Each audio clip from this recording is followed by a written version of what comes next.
마태복음 5장 13절에서부터 14절까지입니다. 세상의 소금과 빛. 오늘 우리가 배울 말씀은 빛과 소금에 대한 예수님의 아주 유명한 가르침입니다. 우리는 이 가르침을 대해서 보통 빛과 소금으로 알고 있는데 보다 정확하게 말하자면 소금과 빛입니다. 소금과 빛에 대한 예수님의 말씀은 불신자들을 향한 가르침이 아니라 이미 예수님을 믿고 있는 자들을 향한 하나님의 가르침의 말씀입니다.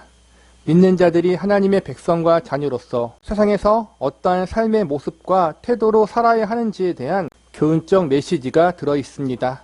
우리는 오늘과 다음 시간에 소금과 빛에 대한 예수님의 말씀에 대해서 공부하려고 합니다. 우선 오늘은 소금과 빛에 대한 예수님의 가르침이 믿는 성도들에게 주는 의미는 무엇인지 알아보도록 하겠습니다. 첫 번째, 너희는 세상의 소금이니 라는 말씀이 성도들에게 주는 의미에 대해서 살펴보겠습니다. 본문 13절을 보시기 바랍니다. 너희는 세상의 소금이니 소금이 만일 그 맛을 잃으면 무엇으로 짜게 하리요? 후에는 아무 쓸데없어 다만 밖에 버려져 사람들에게 밟힐 뿐이니라.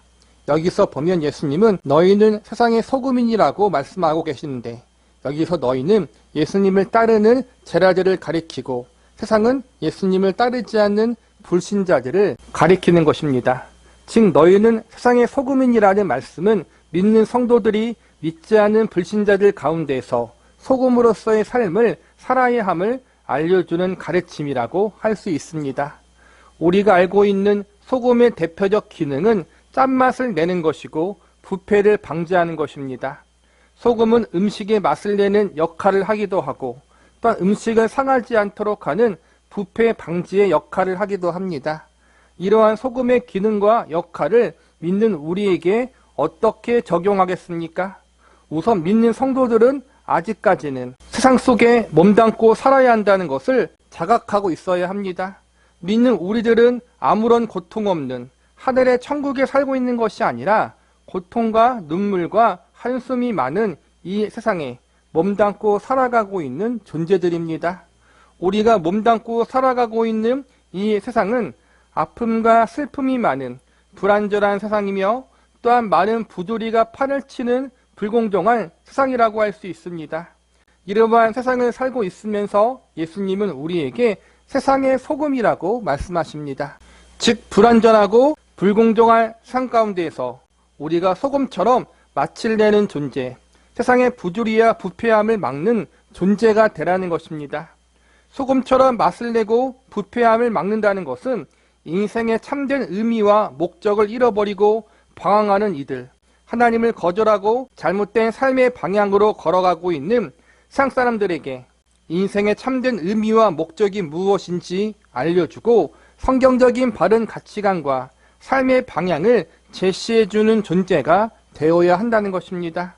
삶의 참된 의미와 목적도 모른 채 허무하고 부도덕한 삶, 부패한 삶을 사는 이들에게 예수님만이 우리의 온전한 소망이시오 유일한 구원자 되신다는 사실, 그 안에 우리가 추구하고 갈망해야 할 참된 자유와 평안과 기쁨과 안식이 있다는 사실을 알려주고 제시해 주는 것이 바로 소금된 우리의 역할인 것입니다. 소금의 가장 큰 특징은 잘 녹아 들어간다는 것입니다. 음식에 맛을 내고 부패를 막는 기능 역시도 소금이 녹아 들어가야 가능합니다. 이러한 소금의 특징과 기능처럼 우리는 세상 속에서 녹아 들어가 세상이 정상적으로 유지되고 많은 사람들이 하나님 앞에 바르게 인생을 살아갈 수 있도록 돕는 역할을 감당해야 합니다. 세상에 소금처럼 녹아 들어간다는 것은 세상에 동화되라는 것이 아닙니다. 13절 후반부에 보면 소금이 맛을 잃어버리면 결국 아무 쓸데가 없어 밖에 벌어져 사람들에게 밟힌다고 나와 있습니다. 소금이 맛을 잃어버린다는 것은 믿는 성도가 세상과 동화되어 하나님의 부르심, 그들이 받는 소명대로 살지 못하고 있다는 것입니다. 밖에서 버려지고 사람들에게 밟힌다는 것은 세상 사람들에게 무시당하고 아무런 선한 영향력을 미칠 수 없게 된다는 것입니다. 믿는 성도들은 세상에 녹아들되 세상에 동화되지 말아야 합니다. 소금의 맛, 믿는 성도로서의 정체성과 부르심에 대한 이유를 망각하면 결코 안 됩니다. 마치려며 부패를 방지하는 것 외에 소금이 가지고 있는 또 하나의 중요한 역할이 있는데 그것은 바로 생명 유지의 기능입니다. 사람이 생명을 유지하며 정상적인 건강을 유지하기 위해서는 적절한 소금 섭취가 반드시 필요합니다. 우리가 입으로 섭취한 소금은 우리 몸에 들어가 우리 몸의 염분을 조절하고 우리의 몸이 제 기능을 발휘할 수 있도록 돕는 역할을 감당하게 됩니다. 이러한 소금의 기능과 역할을 우리에게 적용해 보면 우리가 소금과도 같이 세상에 반드시 필요한 존재가 되어야 한다는 것입니다. 그리고 참 생명 되시는 예수님을 증거하는 삶, 생명의 근원이신 예수님의 제자들로 부름받은 자로서 합당한 삶을 사는 것, 이것이 바로 소금으로 부름받은 성도의 사명인 것입니다. 두 번째, 너희는 세상의 빛이라는 말씀이 성도들에게 주는 의미에 대해서 살펴보겠습니다. 본문 14절을 보시기 바랍니다. 너희는 세상의 빛이라 산 위에 있는 동네가 숨겨지지 못할 것이요. 소금의 특징은 녹아 들어가는 것입니다. 음식이든 물이든 녹아 들어가면 눈에 잘 보이지 않습니다. 이러한 점에서 소금은 눈에 보이지 않는 내적인 선한 영향력을 강조하고 있다고 할 수 있습니다. 이와 반대로 빛은 눈에 보이는 외적인 선한 영향력을 강조하는 표현이라고 할 수 있습니다. 빛은 어둠과 반대되는 것입니다. 어두울수록 빛은 크게 드러나고 주위를 밝게 비춥니다. 우리는 우리가 살고 있는 세상이 참으로 어둡다는 말을 많이 들어보기도 하고 우리 또한 이러한 말을 많이 사용하기도 합니다. 이러한 어두운 현실의 세상 속에서 성도가 빛이라는 말은 어두운 세상을 밝게 비추는 존재로 부름받았다는 것을 말해주고 있는 것입니다. 14절 말씀에 보면 산 위에 있는 동네가 숨겨지지 못할 것이라고 나와 있는데 이는 교회를 비롯해 믿는 성도들이 세상 사람들에게 공개되어 있다는 말씀입니다. 우리가 믿는 기독교는 교회의 예배든지 말씀의 가르침이든지 또한 성도의 신앙생활이든 모든 것이 세상에 공개되어 있습니다. 공개되어 있다는 것은 마음만 먹으면 믿지 않는 세상 사람들이 볼 수 있고 들을 수 있도록 열려 있다는 것입니다. 다시 말해서 은밀하게 감추어진 종교, 비밀스러운 종교가 아니라는 것입니다. 그러므로 자꾸만 어떠한 교회가 외부 사람들에게 자신들의 예배와 가르침들을 감추려 하고 자신들만의 은밀하고 비밀스러운 종교활동을 이어간다면 그 교회는 분명히 큰 문제가 있는 교회라고 할 수 있습니다. 가족이 모르게 혹은 내가 속한 교회가 모르게 어떠한 기도 모임이나 성경 공부 모임을 하자고 이야기하는 사람이 있다면 자꾸 다른 이들에게 숨기고 감추고 비밀스럽게 종교활동을 하는 교회와 성도가 있다면 그것을 멀리해야 하고 그곳을 나오셔야 합니다. 여기서 제가 말씀드리고 싶은 것은 교회와 성도는 세상에서 은밀하고 비밀스러운 일을 하기 위하여 부르심을 받은 존재들이 아니라는 점입니다. 산 위에 있는 동네는 결코 숨겨질 수 없습니다. 사방이 공개되어 있어서 모든 마을 모습이 다 보입니다. 이는 곧 교회와 성도가 그러한 존재로 부름받았다는 것입니다. 공개된 자리에서 세상에서 불신자들이 교회와 성도를 모두 바라보고 관찰하고 목격할 수 있도록 우리는 부름받았습니다. 이는 조금 나쁘게 말하면 믿지 않은 자들이 우리가 잘하나 못하나를 모두 감시할 수 있다는 것입니다. 그래서 때로는 교회와 성도의 치부와 부끄러움을 그들이 목격할 수 있습니다. 교회 안에 존재하는 갈등과 분열, 성도들의 잘못된 언행, 이러한 우리의 온전하지 못한 모습, 아직 성화되지 못한 우리의 연약하고 부족한 모습을 그들이 목격하고 우리에게 손가락질하며 지탄할 수 있습니다. 그러나 반대로 교회와 성도가 바르게 세워져 있다면 그건 역시도 드러나게 될 것입니다. 못한 것도 보여줄 수 있지만 반대로 잘한 것도 모범적으로 보여줄 수 있다는 것입니다. 이처럼 산 위에 있는 동네처럼 세상 사람들에게 드러나 있는 우리의 신분을 절대로 잊지 말아야 합니다. 그러므로 우리는 우리의 잘못과 연약함이 우리만의 문제로 끝나지 않는다는 사실을 기억해야 합니다. 그래서 교회와 성도의 모습과 삶은 세상 앞에서 나쁜 예가 될 수도 있고 좋은 예가 될 수도 있습니다. 물론 잘잘못과 상관없이 무조건적으로 교회와 성도를 비방하는 이들도 있습니다. 그래서 교회와 성도의 모습과 삶이 공개되어 있다는 것은 우리에게 있어서 불편한 일입니다. 사실 잘하면 중간 가는 것이고 못하면 아주 크게 욕을 먹는 자리에 우리가 있는 것입니다. 그렇다고 우리가 세상 사람들의 눈치를 보면서 살라는 것이 아닙니다. 우리는 세상 사람들의 눈치가 아니라 하나님 앞에서 거룩한 눈치를 보면서 살아야 합니다. 세상 사람들의 눈치를 보면 우리는 자연스럽게 세상의 잘못된 가치관을 따라갈 수 있습니다. 믿는 우리들은 세상 사람들이 손가락질해도 반드시 지켜야 하는 하나님의 법이 있습니다.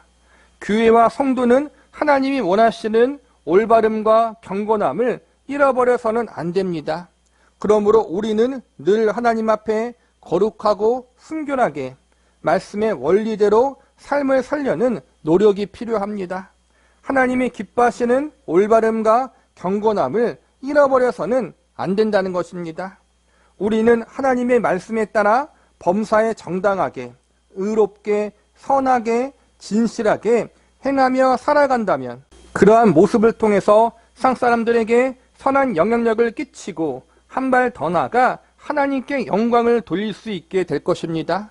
교회와 성도는 하나님의 부름받은 백성과 자녀로서 합당한 삶의 모습, 올바른 삶의 모습을 통해서 세상 사람들에게 선한 영향력을 끼칠 수 있는 사람들이 되어야 합니다. 마지막으로 우리가 세상의 소금과 빛이라는 말씀을 어떻게 적용하며 살아야 하는지에 대해서 살펴보겠습니다. 본문 13절과 14절을 다시 보시기 바랍니다. 너희는 세상의 소금이니 소금이 만일 그 맛을 잃으면 무엇으로 짜게 하리요. 후에는 아무 쓸데없어 다만 밖에 버려져 사람들에게 밟힐 뿐이니 너희는 세상의 빛이라. 산 위에 있는 동네가 숨겨지지 못할 것이요. 여기서 보면 예수님은 너희가 세상의 소금과 빛이 되어라 이렇게 말씀하지 않으시고 너희는 세상의 소금이고 빛이다 이렇게 단언하고 계십니다. 즉 저와 여러분은 예수님을 믿고 영접한 그 순간부터 이미 세상의 소금이고 빛으로 부름받은 것입니다. 이것은 결국 우리 그리스도인들의 삶이 우리를 부르신 예수님과 하나님 앞에 있고 우리는 그분의 뜻에 합당하게 믿음으로 인생을 살아야 함을 알려주고 있는 것입니다. 다시 말하자면 우리는 스스로의 만족과 행복을 추구하며 살기 위해서 부름받은 사람들이 아니라는 것입니다. 우리는 우리에게 소금과 빛의 존재로서 하나님과 예수님의 뜻대로 인생을 살아가도록 부름받은 존재들입니다. 세상에서 선한 영향력을 드러내고 하나님과 예수님을 드러내도록 부름받은 사람들입니다. 그런데 문제는 믿는 교회와 성도가 소금이요 빛으로 부름받았음에도 불구하고 소금이 아닌 것처럼 살아가고 빛이 아닌 것처럼 행동할 때가 많이 있다는 것입니다. 그래서 세상에서 선한 영향력을 발휘하지 못할 때가 있습니다. 우리는 이러한 점을 반성해야 합니다. 좋든 싫든 믿는 성도는 이 세상 속에서 믿지 않는 불신자들과 함께 살아갈 수밖에 없습니다. 그리고 우리가 살고 있는 이 세상 속에는 믿는 성도들보다 믿지 않는 사람들이 더욱 많이 살아가고 있습니다. 소수의 믿는 신자들이 다수의 믿지 않은 불신자들에 둘러싸여서 그 안에 살고 있는 것입니다. 이러한 현실 속에서 믿지 않는 사람들이 우리를 감시하는 것 같고 우리의 허물과 잘못을 눈에 불을 켜고 찾으려 하는 것 같아 때론 불편하고 억울할 수도 있습니다. 더 많은 불신자들이 더 많이 죄를 범하고 큰 잘못을 저지르고 있음에도 불구하고 소수의 교회와 성도가 행한 잘못을 모든 교회와 성도의 잘못으로 싸잡아 비판할 때도 많이 있습니다. 그러나 그것은 우리가 감내해야 할 부분입니다. 우리는 아직 하늘의 기업, 영원한 천국에 이르지 못했습니다. 그곳에 가려면 아직 더 기다려야 합니다. 하나님이 우리가 구원받은 그때, 예수님을 믿고 영접한 그 순간 바로 천국에 데려가시면 좋을 텐데, 그러면 이런저런 죄도 안 짓고 고난도 덜 받고 험한 일을 덜 겪어 참으로 좋을 텐데, 그렇게 하지 않으시고 지금까지 우리를 이 땅에 남겨주셨습니다. 이 땅에 우리가 남아있다는 것은 아직 할 일이 있다는 것입니다. 그래서 예수님은 우리에게 하늘의 소금, 하늘의 빛이라고 하지 않으셨습니다. 우리는 세상의 소금이고 세상의 빛입니다. 아직 천국 갈 때가 아니라 이 땅에서, 이 세상에서 소금과 빛의 사명을 감당해야 한다는 것입니다. 이것이 우리를 향한 하나님의 뜻이요 부르심입니다. 소금처럼 빛처럼 하나님의 뜻에 따라 하나님 보시기에 합당한 삶의 모습을 보여주어야 하고 선한 영향력을 나타내어야 합니다. 여기서 기억해야 할 것은 우리가 하나님 보시기에 합당한 삶을 살았기 때문에 소금과 빛처럼 거룩하고 순결한 삶, 경건한 삶을 살았기 때문에 구원받은 것은 아니라는 것입니다. 이미 구원받은 하나님의 백성과 자녀이기에 소금과 빛된 존재로 이미 부름받았기 때문에 감사함으로 이러한 삶을 추구하고 갈망하며 나아가는 것입니다. 그러므로 우리는 너희는 세상의 소금이다, 너희는 세상의 빛이다 라는 말씀을 통해서 우리가 이미 소금과 빛으로 부름받은 존재이며 이는 하나님 앞에서 부름받은 자로서 합당하게 살아야 함을 알 수 있습니다. 즉 상 속에서 하나님의 백성과 자녀로 부름받았으니 그 신분에 맞게 부르심의 목적에 맞게 믿음으로 인생을 살아야 하는 것이 저와 여러분에게 주어진 소명인 것입니다. 말씀을 마무리하겠습니다. 너희가 세상의 소금이요 빛이라는 말씀은 결국 믿는 성도들이 하나님의 백성과 자녀로서 올바른 정체성을 가지고 거룩함과 순결함을 가지고 세상을 살아가야 한다는 것입니다. 소금과 빛은 하나님 백성들의 구별된 삶의 가치와 생각, 거룩한 삶의 모습과 양식을 뜻한다고 할 수 있습니다. 그리고 한 발 더 나아가 우리가 소금과 빛이라는 가르침은 우리의 구별됨과 다름의 원인이 우리의 거룩함의 이유가 우리를 불러주신 하나님과 예수님께 있다는 사실을 알려주고 있습니다.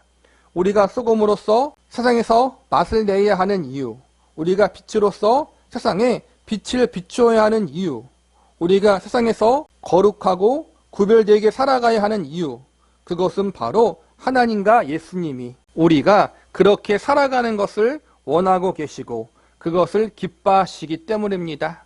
그래서 우리의 삶의 의미와 목적은 단순히 착하게 살고 선하게 살고 거룩하게 순결하게 사는 것, 믿지 않은 사람들과 구별되어 사는 것에서 끝나서는 안 됩니다. 우리의 삶의 의미와 목적은 우리를 부르신 하나님과 예수님, 그분 자체가 되어야 하고 그분을 영화롭게 하고 그분을 기뻐하는 삶을 사는 것이 되어야 합니다. 즉 소금과 빛으로 부름받은 우리들은 우리를 소금과 빛으로 불러주신 하나님과 예수님을 세상 사람들에게 증거하고 드러내는 삶을 살아야 합니다. 소금과 빛이 가지고 있는 가장 중요한 역할과 특징은 생명이 살아가는데 반드시 필요하다는 것입니다. 우리가 생명을 유지하며 살아가기 위해서 소금과 빛이 반드시 필요하듯이 우리의 몸과 영혼이 죽지 않고 살기 위해서 하나님과 예수님이 필요합니다. 즉 하나님과 예수님만이 우리의 영원한 생명이 되어 주실 수 있다는 것입니다. 그리고 한 발 더 나아가 그러한 삶을 살아가기 위해서 우리는 끊임없이 하나님을 의지하며 그분의 도우심의 은혜를 구하는 삶을 살아야 한다는 것입니다. 우리는 부족하고 연약하기에 소금과 빛된 존재로 온전히 살아갈 수가 없습니다. 하나님 앞에 합당한 존재로 살아갈 수 없는 존재들입니다. 그분의 거룩하심과 완전하심을 온전히 드러내고 증거하는 삶을 살아갈 수 없는 죄인된 존재들입니다. 그러나 그럼에도 불구하고 나 같은 부족하고 연약한 죄인을 사랑으로 불러주신 하나님을 찬양할 수 있는 은혜를 우리가 받았습니다. 이러한 은혜를 받은 우리들은 이제 나의 힘이 아니라 하나님이 주시는 힘으로 이 일을 감당해야 합니다. 소금이 되고 빛이 되었다. 하나님의 백성과 자녀가 되었다. 이것은 이제부터 우리 인생이 하나님과 예수님 안에서 새롭게 시작되었다는 것을 의미하기도 합니다. 빌립보서 3장 12절 이하의 사도 바울의 고백을 제가 읽어드리고 말씀을 끝마치도록 하겠습니다. 내가 이미 얻었다함도 아니요 온전히 이루었다함도 아니라 오직 내가 그리스도 예수께 잡힌 바 된 그것을 잡으려 달려가노라. 형제들아, 나는 아직 내가 잡은 줄로 여기지 아니하고 오직 한 일, 즉 뒤에 있는 것은 잊어버리고 앞에 있는 것을 잡으려고 표대를 향하여 그리스도 예수 안에서 하나님이 위에서 부르신 부름의 상을 향하여 달려가노라. 믿음과 신앙생활은 결국 얼마나 하나님을 의존하느냐 하는 문제이듯 소금과 빛으로 부름받은 우리는 그 부르심에 합당한 존재로 살아가기 위해서 하나님을 더욱 의존할 수밖에 없습니다.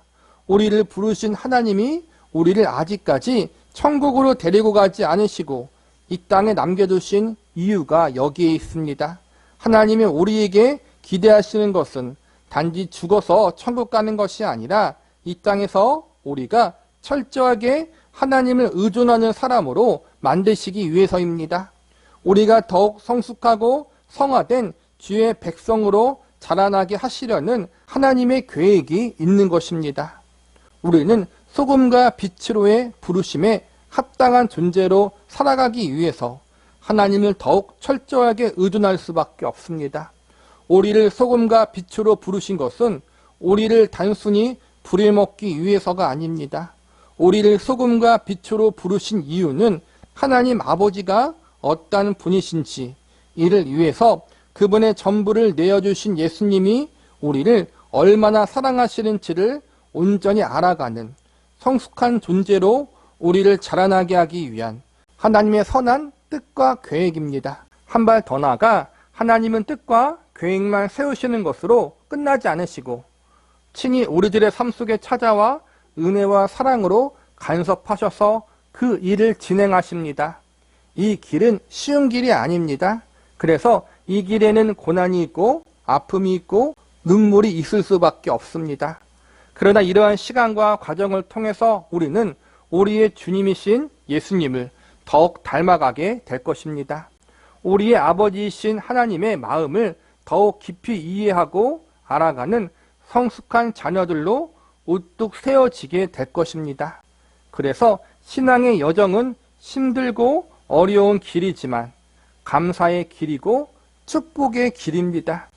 빛과 소금된 존재로 부름받은 우리들은 계속해서 이러한 길을 걸어가야 하고 이러한 과정을 지나가야 합니다.